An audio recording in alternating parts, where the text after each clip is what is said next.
Chapter 28. Sundays mean roast dinners. Well, they did before the announcement. A massive chunk of hot chicken or beef, peas and carrots, crunchy potatoes, gravy, Yorkshires from the packet. Mum's done a few roasts since, but they've always been so much fancier. She makes everything from scratch, spends hours seasoning and flavouring with weird herbs and spices. The veg and Yorkshires don't come from the freezer anymore. She makes and prepares them from scratch. Basically, it's another opportunity for her to hide in the kitchen, and today's no different.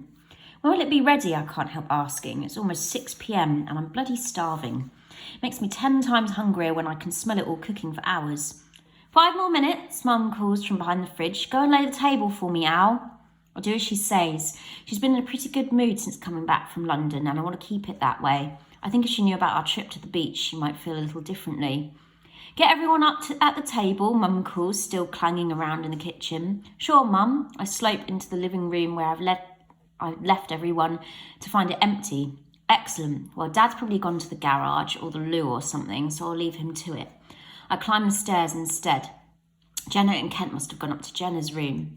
I reach her door and go to knock, but something stops me. I can hear noises in there. I think she's crying.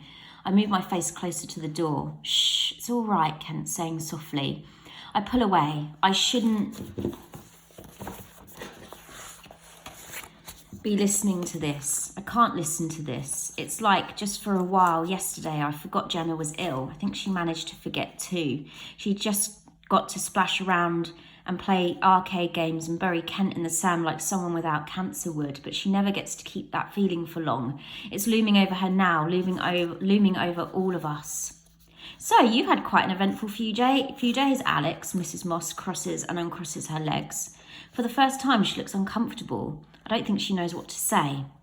Yes, I say. I don't know what to say either. If you call finding out my sister has possibly months to live a whirlwind trip to the beach and an endless stream of nightmares eventful, then yes, I suppose it was. I'm so mad at Mum for making me come into school today. I put up a good fight, but she insisted, saying I can't stay off forever. I wanted to yell back, well, Jenna's not going to be here forever, but I didn't. Like Dad and Gran and everyone said before, she has bigger things to worry about than me.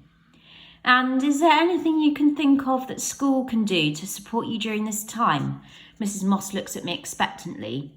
Yes, let me have some time off. Let me see my sister. No. Are you sure, Alex? She leans in towards me. Anything at all? Maybe... She flicks through her notes.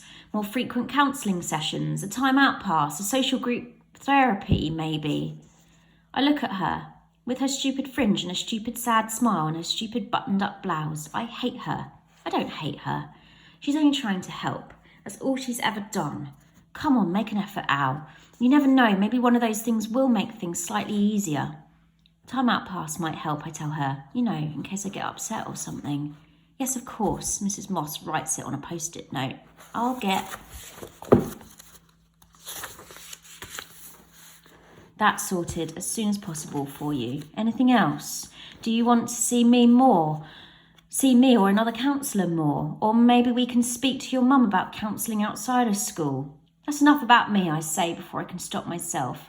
I don't want to talk about me, what I don't need anything except my sister, and I can't have her for much longer. I'm so tired, so damn tired. Tired physically, tired mentally, tired of talking about counselling and this and that and the other. I know I probably sound a bit rude, but I'm past caring about anything but what I set out to do in the first place. If I can't save Jenna, then I need to find out where she's going. I really do, miss. It's the only way I can help her, make things better for her. Not properly better, but, you know, a little bit. At least if we know she's going somewhere where she can be safe and happy, somewhere she can look down on us, then... Of course, Mrs. Moss takes a deep breath. Well, Alex, you know I'm here to help in any way I can. And if the way you'd like help is to carry on with researching the beyond, adding to your scrapbook, then I'll be of any assistance I can. Have you visited the hospice yet? I shake my head. Okay, so that's on your list of places. I really would try and get there soon, Alex. I think it might be very informative, not only for your mission, but to... She swallows. To maybe have a think about if that's somewhere Jenna will go. Somewhere Jenna will go. You know, she looks uncomfortable again. To pass, to die, right. You know, I go to the hospice every week to visit my uncle. They're they're friendly places. Mrs. Moss reaches for a tissue. Your uncle's in a hospice? I try and hide the shock in my voice. Yes. She wipes under her eyes, which have black smudged under them. You never told me that. No, she smiles slightly. I felt this was the right time. I don't think she's telling the truth. There's no right time for this sort of thing. I think she didn't tell me before because it's hard to tell people someone you love is dying. That's something no one prepares you for. How damn difficult it is to get the words out. To see the same shocked, sympathetic expression 100 times. To hear, I'm sorry to hear that over and over again. And now, for the first time, I am that person. I'm sorry. Not your fault. Mrs. Moss takes a deep breath and chucks the tissue in the bin behind her. And this isn't my counselling session, it's yours. I just thought I'd let you know that if Jenna goes to a hospice, it's nothing to be scared of. They're generally very warm, welcoming places. You'll see anyway when you visit.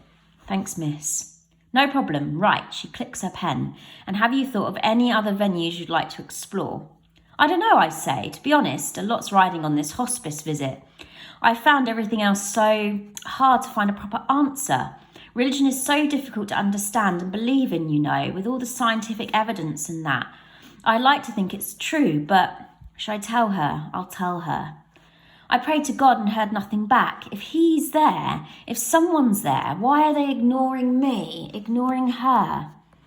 Mrs. Moss puts her notebook down. Some things are difficult to explain and understand, she says softly. And what happens when life ends is a prime example of one of those things. It's not called life's greatest mystery for nothing, Alex. And in the case of religion, picks up the notebook again, it's all very speculative. It doesn't matter what everyone else believes in, simply what you think is true. I don't know yet. My voice is shaky. It's hard. Mrs. Moss nods. It's very hard, but if you haven't found what you're looking for yet, Alex, then you need to keep looking.